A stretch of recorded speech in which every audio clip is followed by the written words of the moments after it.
Good morning. Weekly update of the U.S. stock market. Video update. I'm Rich Paz for Critical Point, Thursday, Jan 23, 8:22 a.m. Eastern Time. Okay, beautiful update. Yesterday punched through to a record high. Don't know if that was the record close or not. Didn't pay much attention. I'm more interested in the highs. And then it backed off slightly.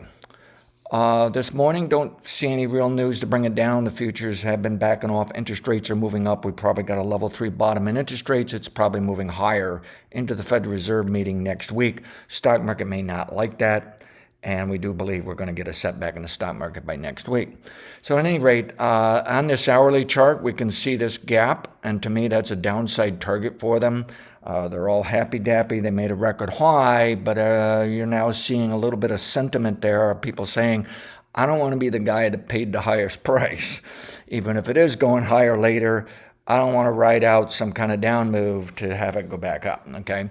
So I think we're losing demand a little bit here. We might even be picking up on the supply-sell side, willing to take a shot at it a little bit.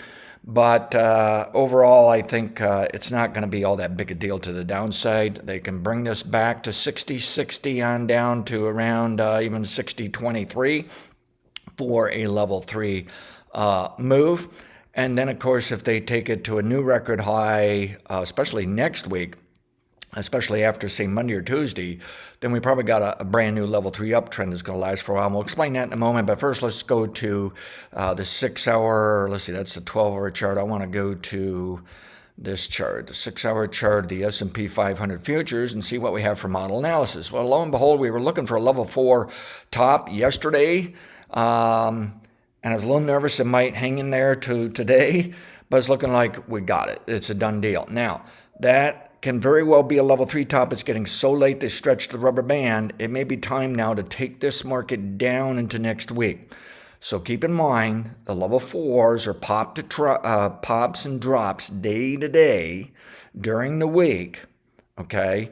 But they are components of a larger level 3 uptrend, downtrend, the most important trends during a month for a month, a monthly buy-sell signal, whereas the level 4s are multiple intra-week buy-sell signals, pops and drops, and the more important intraday swings.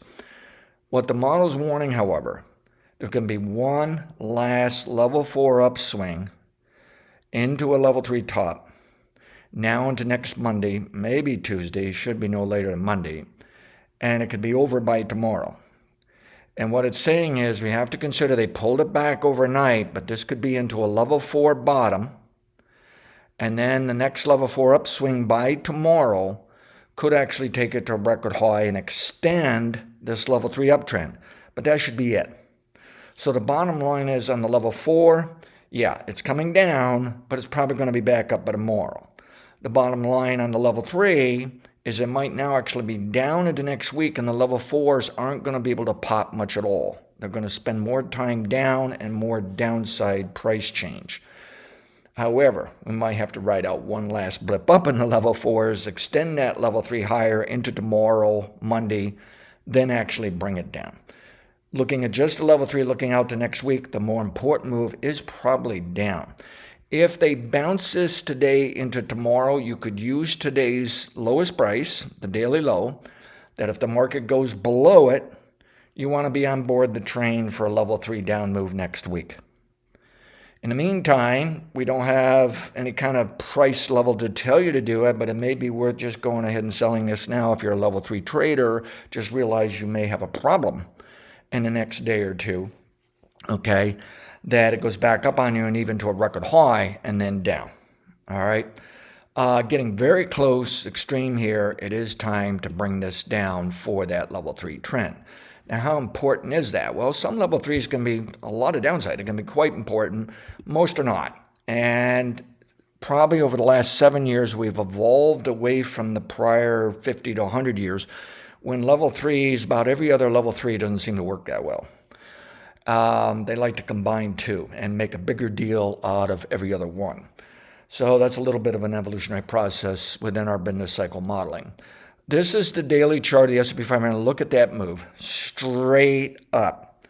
I have not heard if the Walter thrust or the Waller thrust, I think is the true name, if that triggered. If that triggered, it ought to be bullish the next 3 to 6 months, quite bullish. It's a very interesting indicator. I did not see an update yesterday. Walter Deemer, an old timer in the technical side, likes to talk about that.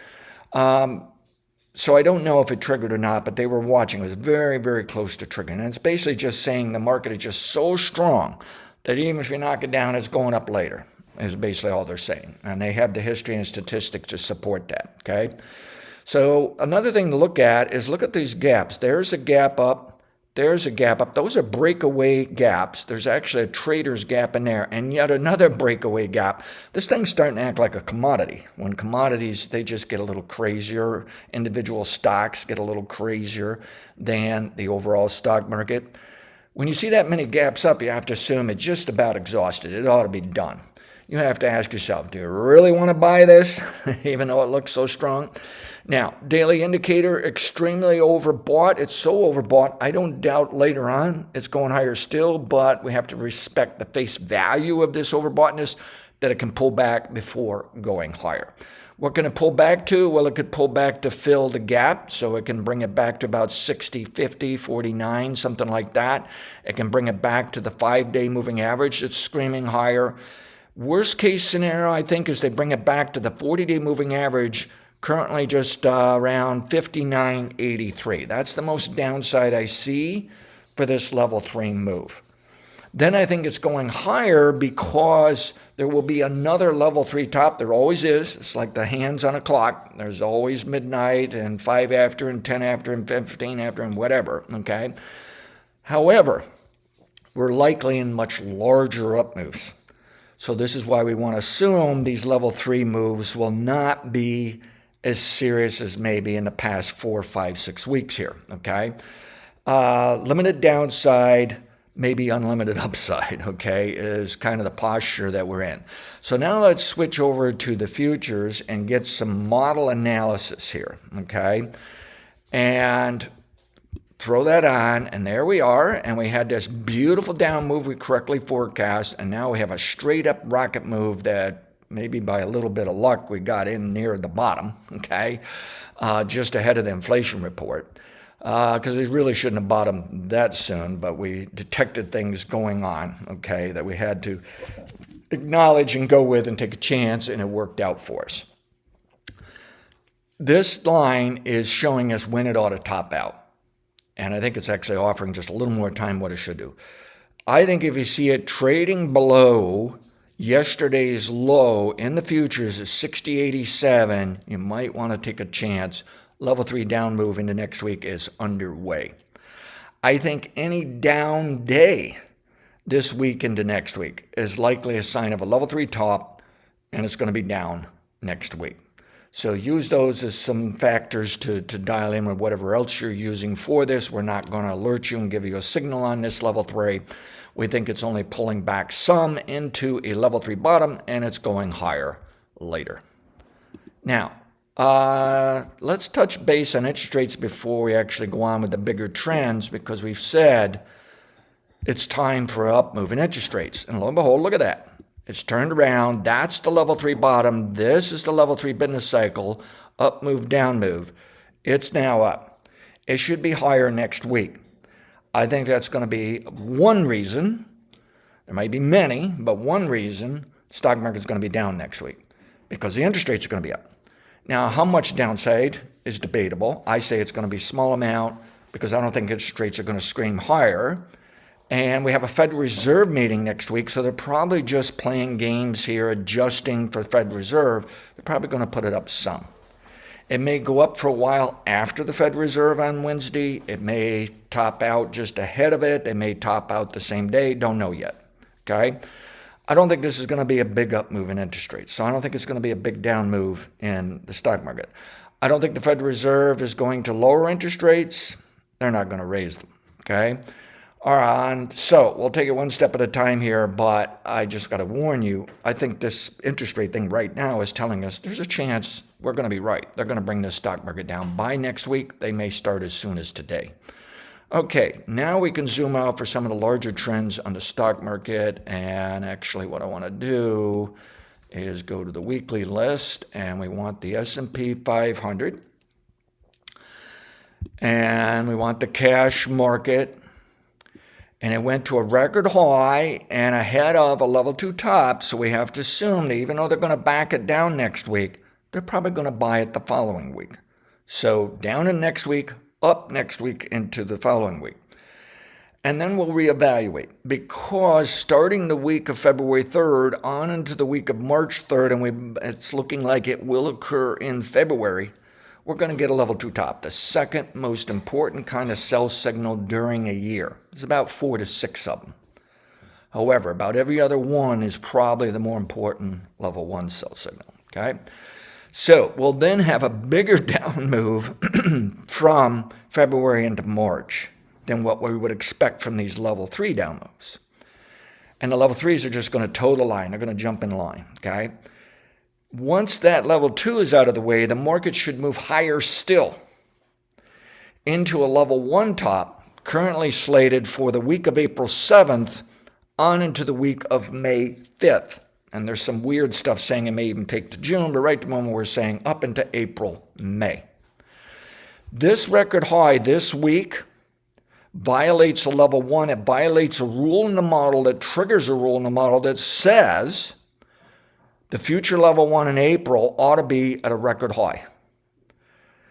It is possible it's no higher than the coming level 2. It's possible somehow the market just moves sideways in April. That's a possibility.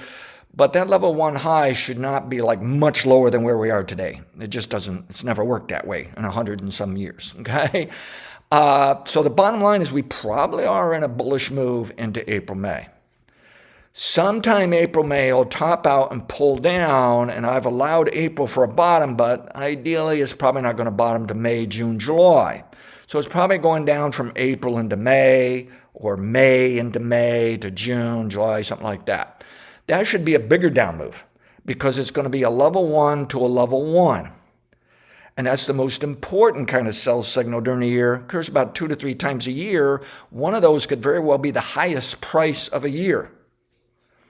And this level 1, although it can be down just a few percentage, it can be down like 20% sometimes. Generally, probably a few percent down to like 13%, 15%. This time around, however, we're looking for a minor long-term bottom sometime now into October that pretty much demands it ought to be down at least 7%. And we may even be looking for something more important called an LT2 bottom that might actually mean it can be down minus 13% at least. So I think there can be a big move coming to the downside in that May-June timeframe. And then with any luck at all, we're going to find it goes to a record high later in the year, and we're going to keep these zigzags up and down, level 1s, level 2s, level 3s, all the way into next year, but have record high prices into next year.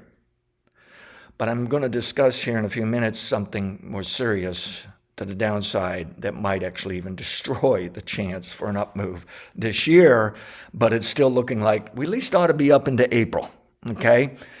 But let's back up and now ask ourselves, okay, we have this scenario where it ought to go up into April, but we realize we can get a hiccup and knock it down February to March and then up in April, okay?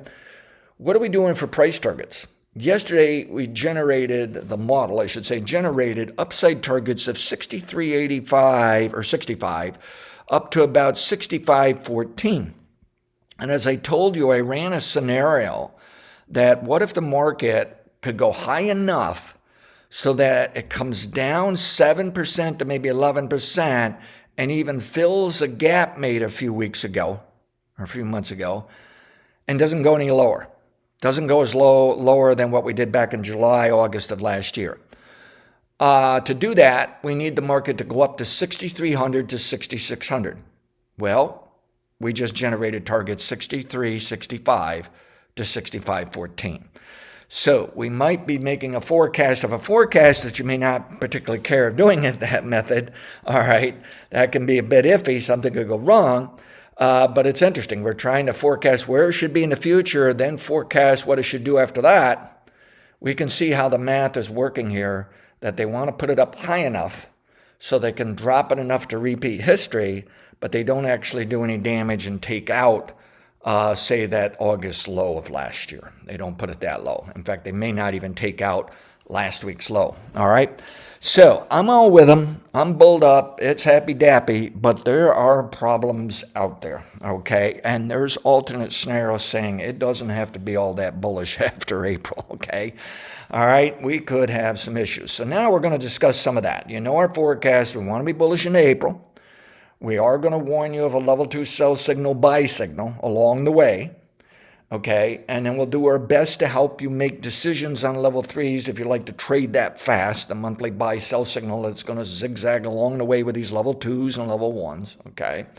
And we'll try to come up with level 4s for inter-week, intraday, whether it's going to be an up day, down day, but you probably won't get any alerts of those level 3, level 4s. All right, so here's something we need to discuss on a longer-term basis that I'm going to get a bit concerned. What we want is go to the interest rates weekly. By the way, the NASDAQ and the Dow Jones have not made record highs. We need those to make record highs to help us feel more confident the market is going into April. I think we will get them. Okay, here's the interest rates. 10-year Treasury note interest rate, not the bond price. The bond price is the opposite of what this chart is doing, okay? Level 1 top, earliest allowed, met some targets even, rolled down, indicator rolled down, gave a sell signal, leaving overbought. Wide enough spread to warn us chance of lower interest rates the next 1 to 3 weeks, maybe even 5 weeks. The model was saying it could bottom for level 1 next week. It's now saying no, it should not bottom to the week of February 3rd or later. So there is a chance of lower interest rates coming. We won't know for sure unless it takes out the low of this week, which is at 4.531%. Then it ought to be on its way for a bit lower. But here's what's bothering me and my affiliates, and I can see the model if it was a person who would say that it is concerned about this. We're coming down for level 1, the most important kind of move during a year, during long-term bull-bear markets. But the model's saying there really isn't that much time to come down. And the model is also saying there really isn't much for downside targets. It doesn't have to come down much at all. And that's worrisome in that if it doesn't come down much at all into that level 1 bottom, it needs room to breathe, work. It seems to me we're at risk that when it goes into a level 2 top and coming in the next 2 months, that it can be higher than what we just did, a new high for the year for interest rates. I don't think the stock market is going to like that. But it may only be slightly higher. Maybe the economy is still doing good. Maybe the tariffs, that we see the tariffs working and they're not yet destroying anything. Maybe we can shrug that off. But what about the larger level 1 moves? Unfortunately, we might see higher interest rates all the way into May, June. Well, that's interesting because we're looking for downside in the stock market May, June, and maybe as soon as some of April. We may put interest rates high enough to make them nervous on the stock market by May, June. It could be one of the driving stories. What if we actually put interest rates up sooner to that and gave us some problems of how well the market goes up into April?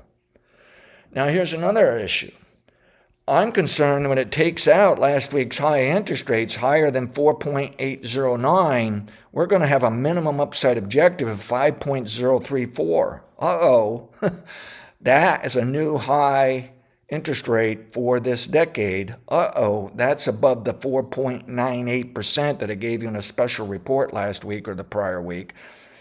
Ideally, interest rates should then move to 6% to 6.5%, and that is one ugly number. There's going to be problems, okay? There's going to be fires burning, okay? Now, the problem is maybe they could take so long that somehow we shrug it under the rug and we just keep ourselves optimistic anyways. And there is no guarantee it'll go to 6.5. But I think it's just going to be a headwind at least, and maybe even an outright problem for how well we can be bullish this year, okay? And so I got thinking, why is the bond market going to do that? Well, February 1st, we're going to start tariffs with Canada and Mexico. that can cause economic problems. Some people think it's going to cause some economic good. It probably will for some industries within the economy, at least some economy or some companies within those industries, okay? But it can also cause higher inflation, cost at the store, and hurt the middle class poor, okay, and hurt the economy. And it's a big debate. Some people are saying things are so different this time around that the tariffs are actually going to work. Most people are saying no, they're not. And I'm in the camp, probably it won't work, but I'm willing to allow there can be something good for a year or two. You can see back in the 1800s when they did it, President McKinley, when he did it, had about 2 good years that the middle class were actually happy about it. After that 2 years, the middle class actually hated President McKinley. And then they actually hated how the whole economy structure was going. They hated tariffs. History can repeat again, okay? So the next thing we have to do is think about how these tariffs are going to work in the overall pattern of things, all right? So we're going to have to watch out starting February 1st. Trump is also saying probably even February 1st going to raise tariffs 10% in China. I don't think this is going to cause an issue of going higher into April. I think people are going to say live with it. Jamie Dimon at JP Morgan said, hey, we have to get over this whole tariffs where we don't even talk about it. He's basically saying you have to get over inflation. Well, that's nice for him to say, but that doesn't work necessarily for middle class and poor. The problem is a lot of this stuff can delay any bad stuff. I think really the stock market is going to try to be optimistic and bullish into April. I also think it's going to take to April to May for Congress to vote on a lot of Trump stuff. But what I'm thinking is there's going to be political stuff around May, June. There may be interest rate stuff around May, June that's going to help create this pullback in the stock market, okay? And then we will reevaluate because there's other things that are going on in the stock market when something far more serious might occur than what I've been thinking of, okay? And if we go to the monthly chart of the S&P 500 cash, all right, what we have is that, as I've told you over the past 12 months, I discovered some history back in the 1800s all the way back to 1791 that this minor long-term business cycle has stayed up longer than what it's done, say, over the past 70 years. And I said it shouldn't stay up any later than December. Well, the problem is we figured out a way that it might top out April, May, the latest allowed after all.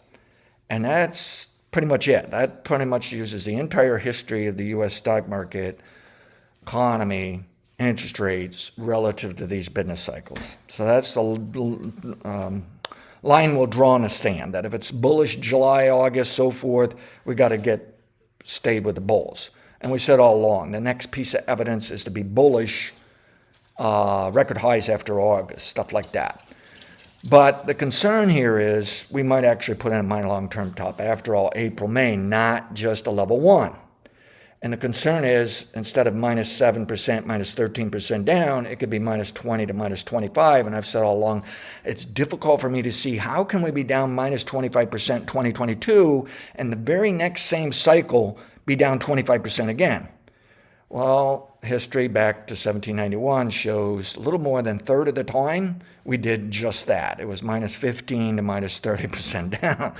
So we're going to have to be on pins and needles in April, May. It may be a more important sell signal, I believe, and we're still looking for that minor long-term bottom, so it can work of being more bearish. Something can really break here.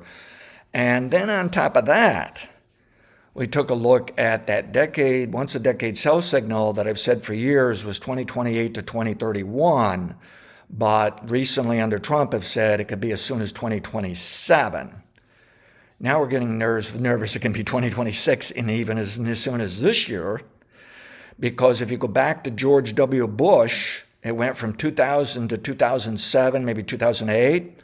It was really spanning 8 years for that pattern. Found an occurrence in the 1800s that did it, but other than that, it's extremely rare. And we found the model really couldn't time it as well as I would have thought.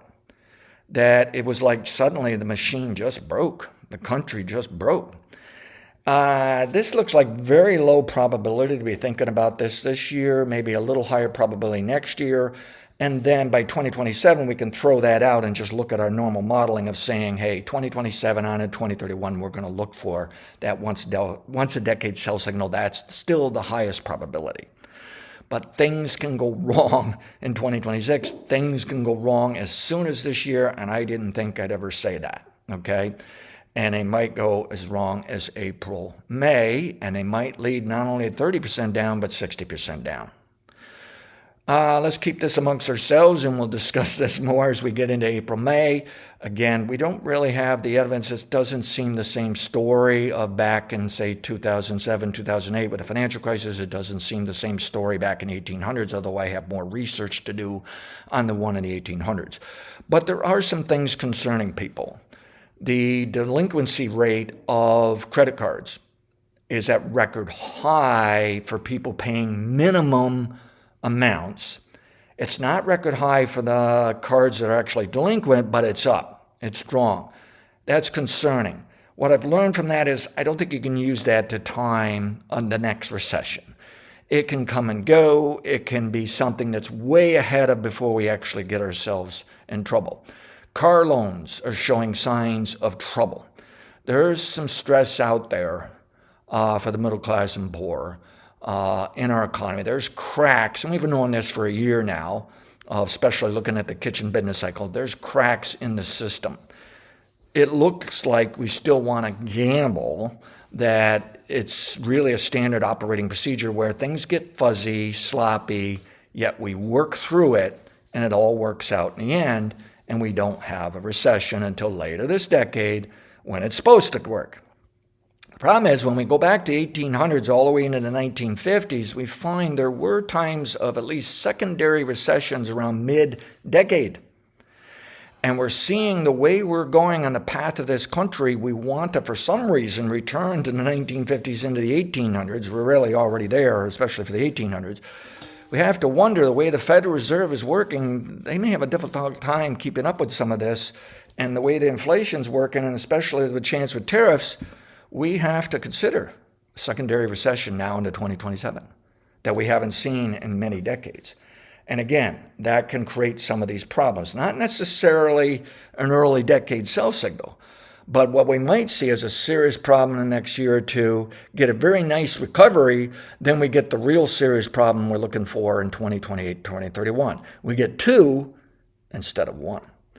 So I'm just telling you this today because a lot of this stuff we won't know for months yet. It's just something to monitor that could go into addition of what we're already telling you. In other words, we're going to sell anyways in April, March for level one. We may have to make a last minute sale and gamble a little bit that it could be far worse because of a minor long term and even something that we haven't seen since the early 2000s under George W. Bush in the 1800s of that once a decade sell signal. So things that can layer on top of what we're looking at here that can make things worse. What does all this mean today, however? It means we still want to try to be bullish for the stock market into April, May, and then we will reevaluate. So this is the monthly chart of the S&P 500, and as far as I'm concerned, if you can give the market a lot of room, and you want to be very optimistic or be a trend follower and saying, hey, it's safe to, you might better just say it's going up forever until it goes below a certain price, get out, and then reevaluate. I would say you'd have to use the lowest price of this month, 5,774.56 is your risks point, the line drawn in the sand. In the meantime, as soon as a chance, the optimists win, the bullish people win, okay? And I've given you the upside targets and the objectives here. And we've discussed the interest rates. The breadth has improved. They did better buying. They're doing across-the-board buying. But as we look into some of the other internals, it really wasn't necessarily the best of demand.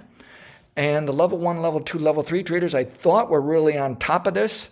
We can now see they've run behind on this run-up. They didn't buy back in as fast. So they're starting to feel as though they're a little bit behind. They're probably not happy with themselves. They're probably not happy with the market. And those people decide how the market works during the year. So does this disrupt how they're doing? And are they going to do something a little bit different? Things we got to watch for. My guess is what's really going to happen is they're going to get caught up. In other words, they're going to pay higher eventually anyways. they're going to buy this little setback next week. They're going to buy that setback in February, March. It'll help get them caught. I think we're going to be okay here, and it's higher in April, March, but then let's reevaluate of what kind of a setback we'll get by March, June, and is there anything long-term there that could make things far worse than what we've been discussing. All right, keep an eye on interest rates, keep an eye on dollar. We have earnings season still going on here. There's been some pretty good earnings so far, so that's supporting the market. And as again, I said, we'll keep an eye on the dollar because the dollar is doing the same thing as interest rates. It ought to bottom here soon, move up, and that could be a problem down the road. But it doesn't have to interfere yet, or from now into April, doesn't have to interfere that much. And let's prepare for the Federal Reserve next week. Okay, and I think that's all I've got for you this morning is we're going to try to be bullish into April, May. Yeah, we're going to have a little lesser important sell signal February, March, and a buy signal. We think we're going to 6,300s to 6,500s, okay? But we just want to watch out that these are crazy times, crazier than what we've seen most of the time on average in a decade, and still try to manage our risk here. But let's be optimistic at least into April, May. Past results are not necessarily indicative of future results. Have a great day. Thank you.